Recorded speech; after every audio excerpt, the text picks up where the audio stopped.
Tessie essuya ses paumes moites sur sa jupe en se précipitant vers le parc de bus. Elle était en retard, et la dernière chose qu'elle voulait, c'était rater le seul moyen de transport disponible pour rentrer dans sa ville. Le soleil pesait lourd dans le ciel, écrasant la terre de sa chaleur et rendant l'air plus étouffant qu'il ne l'aurait dû. Elle balaya les lieux du regard, cherchant le bon bus, mais l'endroit était envahi de cris. Des gens hurlaient les destinations, des chauffeurs bousculaient les passagers et des vendeurs ambulants passaient d'un coin à l'autre avec leurs plateaux de nourriture. Elle s'arrêta devant un bus, le cœur battant à tout rompre. « Aïe, aïe, entre avec ta monnaie !» lança le conducteur. Tessie hésita. Quelque chose dans ce bus la mettait mal à l'aise. Mais elle repoussa cette impression, sûrement la fatigue après trop d'heures passées sous le soleil. Elle devait rentrer chez elle. C'était tout ce qui comptait. Elle monta à bord et se glissa entre deux femmes déjà en train de se chamailler pour un peu d'espace. L'intérieur du bus empestait la sueur, l'essence et une autre odeur indéfinissable. Elle plissa le nez, mais ne dit rien. Un homme à côté d'elle ajusta son siège et lui sourit. « Première fois que vous prenez cette compagnie ?» Tessie força un sourire. « Non, juste fatiguée. » Le conducteur referma la porte et donna 2 coups sur la carrosserie. « Oya, on y va !» Le bus rugit, puis s'élança en avant, s'engageant sur la route bondée. Tessie s'adossa à son siège, le cœur toujours aussi lourd, sans trop savoir pourquoi. Elle ferma les yeux et inspira profondément, essayant de chasser ce mauvais pressentiment. Elle se disait que ce n'était que dans sa tête, qu'il n'allait rien se passer. La route s'étendait devant eux, longue et sans fin. Dans le bus, les passagers prenaient leur marque. Certains bavardaient, d'autres s'endormaient à mesure que le véhicule gagnait en vitesse. Tessie se tortillait, mal à l'aise, l'inquiétude refusant de la quitter. Le conducteur fredonnait en tenant le volant d'une poigne ferme, ses doigts tapotant nerveusement. La route n'était pas lisse, et le bus rebondissait sur les nids de poules, arrachant des grognements et des plaintes aux passagers. Mais ce n'était pas cela qui dérangeait Tessie. C'était la manière dont le conducteur regardait sans cesse dans le rétroviseur, sa prise sur le volant se raffermissant à intervalles réguliers. Un bébé se mit à pleurer à l'arrière, et sa mère le calma doucement. L'homme à côté de Tessie bâilla et étira ses jambes, son genou frôlant le sien. « Tu n'as pas l'air à l'aise, » dit-il à voix basse. Tessie força un sourire. « Ça va. » Mais ce n'était pas vrai. Son estomac se noua et l'air semblait devenir plus lourd encore dans le bus. Elle jeta un coup d'œil autour d'elle. Les visages des passagers étaient là calmes, mais au fond d'elle, quelque chose lui disait que tout n'était pas aussi normal qu'il y paraissait. Soudain, le conducteur jura entre ses dents, agrippant le volant à 2 mains, les jointures blanchies par la tension. Le bus dévia légèrement et un cri s'éleva. « Qu'est-ce qui se passe ?» lança quelqu'un, inquiet. « Les freins » murmura le conducteur, la voix tremblante. « Les freins ne répondent plus. » Un instant, tout fut silencieux. Puis le chaos éclata. Des cris éclatèrent. Le contrôleur frappa le flanc du bus, tandis que le chauffeur luttait pour garder le contrôle. Le véhicule prit de la vitesse, secoué violemment alors qu'il déviait de la route. Le cœur de Tessie battait à tout rompre. Elle s'agrippa au siège devant elle, sa respiration courte et haletante. Un puissant coup de klaxon retentit. Un camion-remorque fonçait droit sur eux. La dernière chose que Tessie entendit fut le bruit déchirant de vitres qui volaient en éclats, suivi d'un fracas assourdissant. Ses paupières battirent tandis qu'elle ouvrait les yeux. Sa vision était trouble et une douleur aiguë lui transperça la tête lorsqu'elle tenta de bouger. Ses oreilles bourdonnaient d'un son sourd, persistant, qui ne voulait pas s'estomper.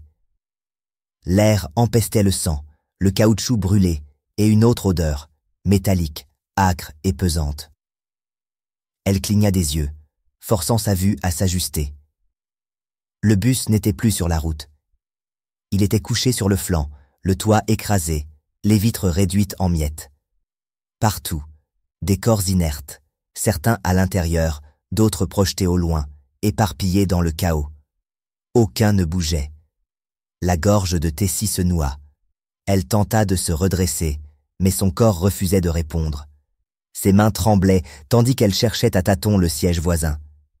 Vide. L'homme assis là avait disparu. Sa poitrine se contracta. Lentement, elle tourna la tête, son cœur martelant ses côtes. Le conducteur, le contrôleur, les deux femmes qui se disputèrent l'espace. Ils étaient tous là, sans vie. Certains avaient les yeux ouverts, figés dans le vide. L'estomac de Tessie se retourna. Elle porta une main à sa bouche, luttant contre un cri qui menaçait de jaillir. Son corps tout entier tremblait alors que la vérité s'imposait, brutale et irréfutable. Elle était la seule survivante. Sa respiration était saccadée, sa poitrine se soulevant par vagues rapides et peu profondes. Elle se força à bouger, ses doigts s'enfonçant dans les éclats de verre éparpillés sous elle. Une douleur aiguë remonta le long de son bras, mais elle n'en avait presque pas conscience. Son esprit hurlait, figé entre le choc et la panique. Elle devait sortir. Ignorant la douleur dans ses jambes, elle rampa lentement, gémissant alors qu'elle progressait sur le métal froissé et les sièges brisés. La porte avait disparu, arrachée dans l'impact. La seule issue, une fenêtre éventrée. Elle déglutit difficilement, attrapa le bord tranchant et se hissa tant bien que mal. Une brûlure fulgurante lui traversa la paume, mais elle serra les dents et continua. Ses jambes vacillèrent alors qu'elle émergeait enfin du bus, trébuchant sur la terre sèche. Le monde extérieur était d'un silence inquiétant. Pas de cris, pas de sirène.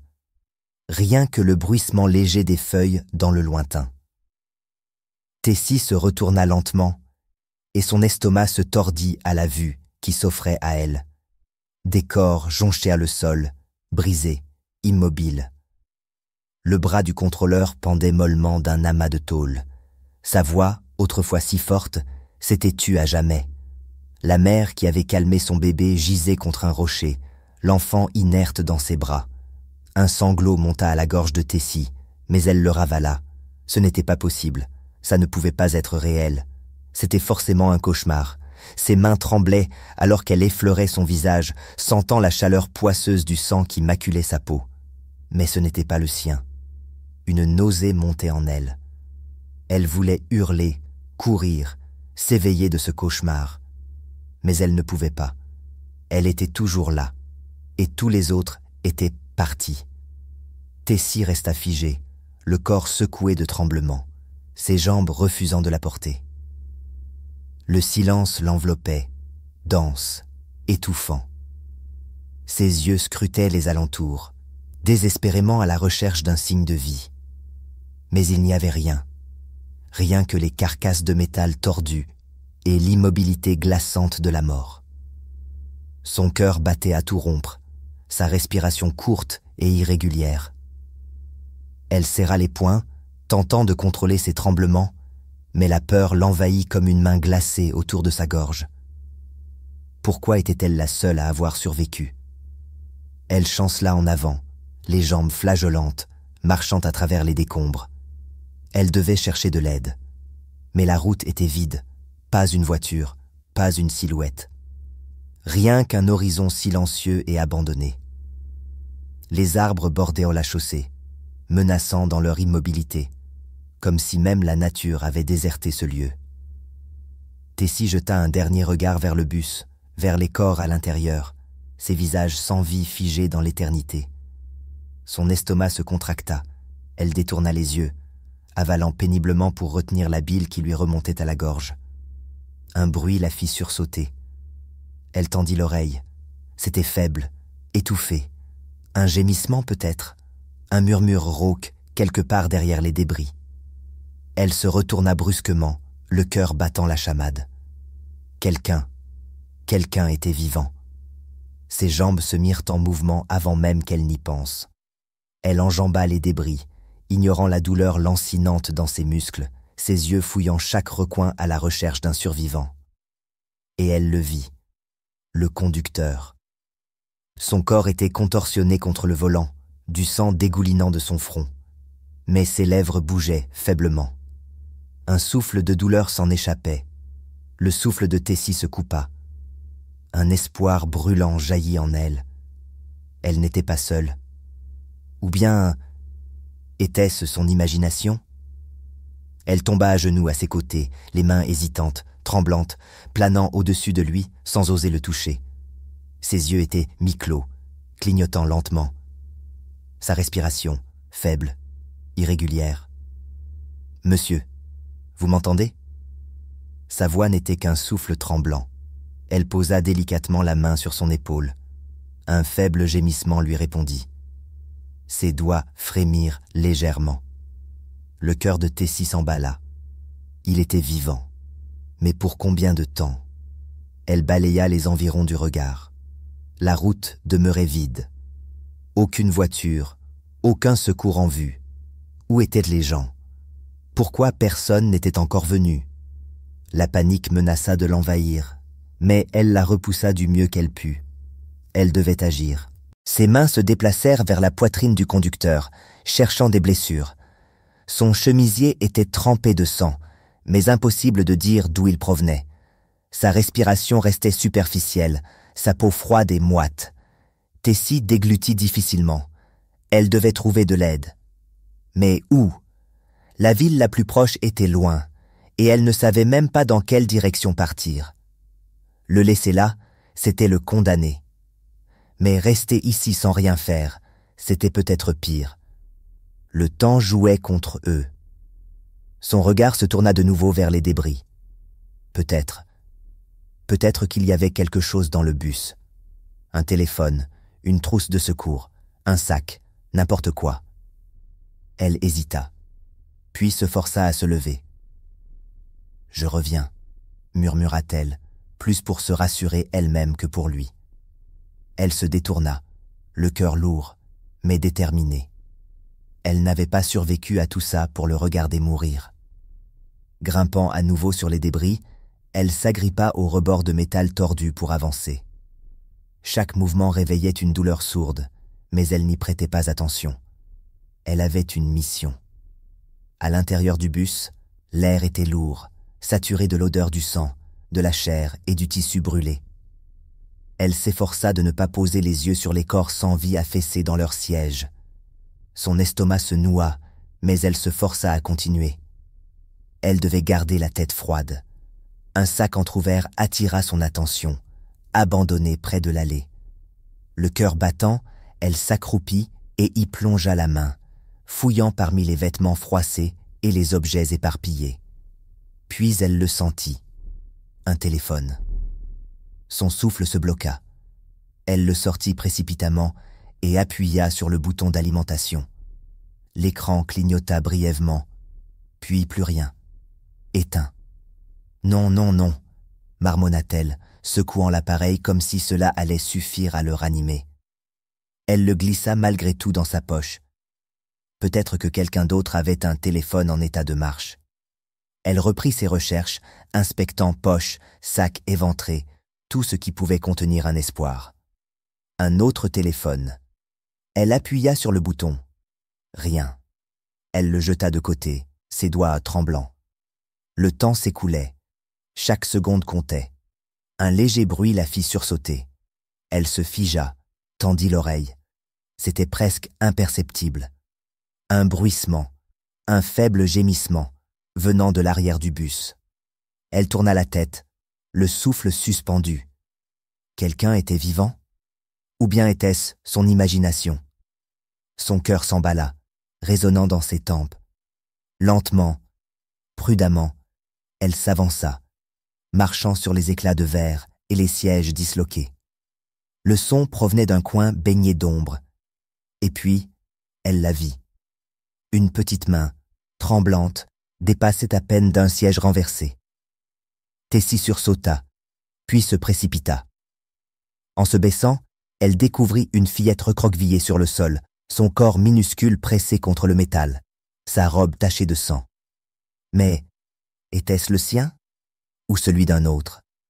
Hé, ma chérie, murmura Tessie en s'approchant doucement. Tu m'entends? La petite sursauta, mais ne répondit pas. Ses grands yeux pleins de peur la fixaient, des larmes traçant des sillons sur ses joues poussiéreuses. Le cœur de Tessie se serra. Elle paraissait si petite, si fragile. « Tout va bien, » dit-elle d'une voix douce. « Je ne vais pas te faire de mal. On doit sortir d'ici, d'accord ?» L'enfant ne bougea pas. Puis, lentement, elle tendit une main vers Tessie. Ses doigts étaient glacés, tremblants. Tessie les prit dans les siens, les serra doucement pour la rassurer. Elle avait cru être seule. Mais cette main dans la sienne changeait tout. Elle ne se battait plus seulement pour elle-même. Tessie resserra sa prise, sentant les petits doigts d'Amora vibrer contre les siens. La peur dans les yeux de l'enfant reflétait celle qui grondait dans sa propre poitrine. Mais elle se força à rester calme. « Comment tu t'appelles » demanda-t-elle en écartant une mèche de cheveux emmêlée du front de la petite. L'enfant hésita, ses lèvres tremblaient. Puis, dans un souffle presque inaudible, elle murmura « Amora ». Tessie avala difficilement. « Amora, on doit sortir d'ici. Tu peux marcher ?» Amora hocha timidement la tête, mais lorsqu'elle essaya de se lever, elle grimaça, portant une main à sa jambe. Tessie comprit aussitôt. « D'accord, je vais te porter, » dit-elle en s'agenouillant. « Accroche-toi à mon cou. » La fillette hésita un instant, puis entoura ses petits bras autour du cou de Tessie. Elle la souleva avec précaution, retenant un gémissement lorsque la douleur déchira ses muscles meurtris. Mais elle n'avait pas le droit de faiblir. Pas maintenant. Les débris craquaient sous ses pas alors qu'elle avançait lentement, l'enfant blotti contre elle. Chaque mouvement était un effort, chaque pas plus lourd que le précédent. Mais elle continuait. Elle devait les sortir de là. En franchissant la sortie éventrée du bus, le vent la frappa de plein fouet, froid, tranchant, silencieux. Et soudain, elle s'arrêta. Le conducteur. Elle l'avait presque oublié. Elle tourna rapidement la tête vers l'endroit où elle l'avait laissé. Son cœur se serra. Il n'était plus là. Le souffle de Tessie s'interrompit. L'endroit était vide, hormis une tache sombre et humide, là où son sang avait imbibé le sol. « Où est-il » murmura-t-elle, plus pour elle-même que pour Amora. La petite fille enfouit son visage dans son épaule, trop terrifiée pour regarder. Les yeux de Tessie balayèrent l'obscurité, l'angoisse renaissant dans sa poitrine. Quelque chose n'allait pas, aucune trace, aucun mouvement. Rien que les débris, les morts et le silence étouffant de la nuit qui s'installait lentement autour d'elle, s'infiltrant dans chaque recoin. Puis un froissement, venu des arbres. Le cœur de Tessie accéléra, cogna contre sa poitrine. Y avait-il quelqu'un? « Bonjour » lança-t-elle, la voix tremblante. Silence. Elle fit un pas en arrière, les jambes instables. Il fallait partir. Maintenant.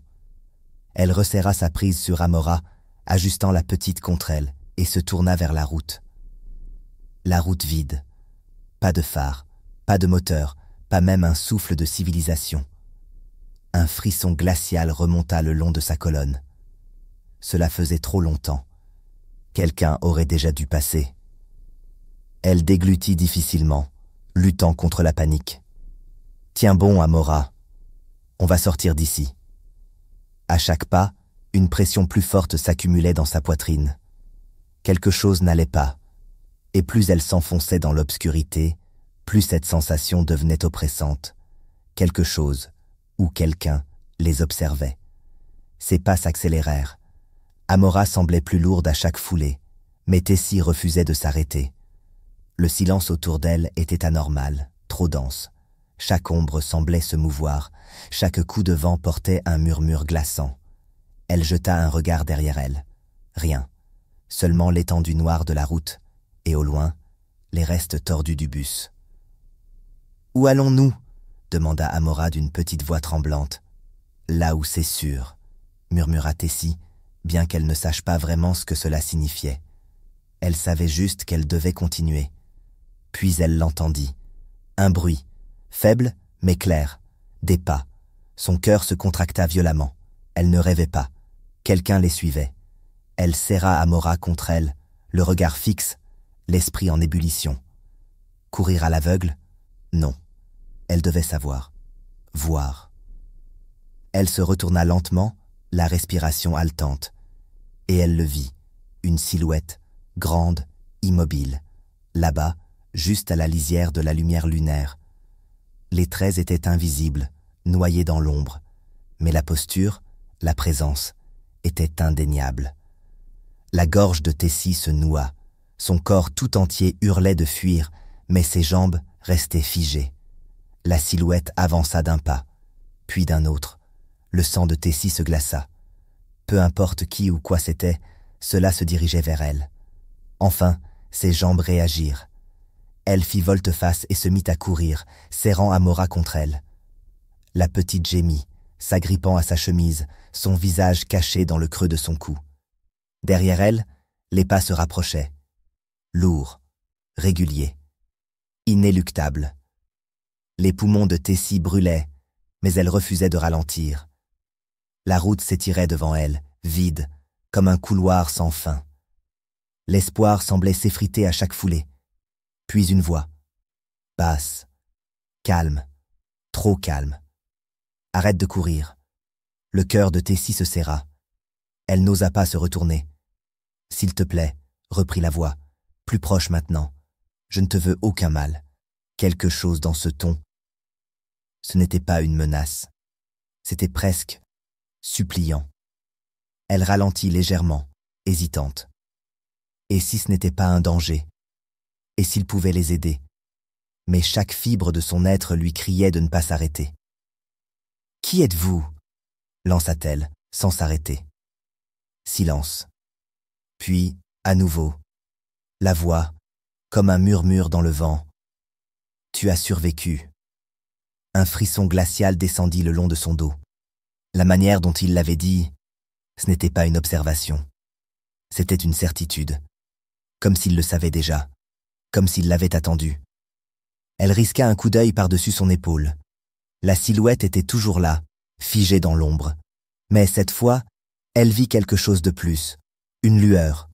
Faible, mais bien réelle. Dans les yeux de l'inconnu. Ce n'était pas un simple reflet. C'était autre chose. Un éclat qui n'avait rien d'humain. Amora gémit contre elle, enfouissant davantage son visage dans son cou. « J'ai peur » murmura-t-elle. Tessie serra plus fort l'enfant, puis se força à avancer de nouveau, d'abord lentement, puis plus vite. Dès qu'elle tourna le dos à la silhouette, elle entendit à nouveau les pas. Cette fois, ils étaient plus pressants, plus proches.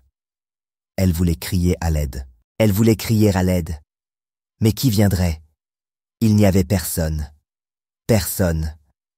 Sauf lui. « S'il te plaît, » dit encore la voix, toujours posée. « Tu ne comprends pas. » Tessie courait désormais, son esprit inondé de questions, d'images, de peurs brutes. Mais une pensée revenait sans cesse. Comment savait-il qu'elle avait survécu? Son pied heurta une pierre. Elle trébucha, manqua de tomber, réussit à se rattraper de justesse. Elle tourna légèrement la tête, et il était là, plus proche. Et pour la première fois, la lumière de la lune révéla une partie de son visage. Le souffle de Tessie se coupa. Ses genoux fléchirent, prêts à céder. Elle connaissait ce visage. Elle l'avait vu. Elle en était sûre. Mais c'était impossible. La dernière fois qu'elle l'avait regardé, il était affalé sur le volant du bus, sans vie, le corps brisé, le visage maculé de sang. Le sang de Tessie se glaça. Ses jambes se figèrent, incapables de répondre à l'alarme hurlante dans son esprit. Devant elle se tenait cet homme, ou ce qu'il en restait. Son visage, à moitié caché dans l'ombre, n'avait presque rien changé. C'était lui, le conducteur, le même qu'elle avait trouvé inerte les yeux clos, le souffle absent. Et pourtant, il était là, debout, vivant, la fixant. Amora s'agrippa plus fort, sa petite voix brisant le silence. Tessie, il était dans le bus. La gorge de Tessie se serra. Elle aurait voulu la rassurer, lui dire qu'elle se trompait. Mais elle ne pouvait pas. Elle aussi l'avait vu. Elle aussi savait. Son instinct hurlait de fuir, mais son corps refusait de bouger. « Comment tu es là ?» parvint-elle à articuler, la voix rauque. Le conducteur fit un pas de plus. Cette fois, elle vit ses yeux. Clairs, brillants. Mais il y avait autre chose. Une lueur étrange, presque inhumaine, qui la mit encore plus mal à l'aise. « Tu n'étais pas censé survivre », dit-il d'une voix douce. Le cœur de Tessie explosa dans sa poitrine. Ce n'était pas une question. C'était une certitude. Une affirmation glaciale, tranchante comme une lame. Quelque chose clochait. Elle recula d'un pas, tenant Amora fermement contre elle, comme un bouclier fragile. « Qui es-tu » demanda-t-elle, la voix tremblante.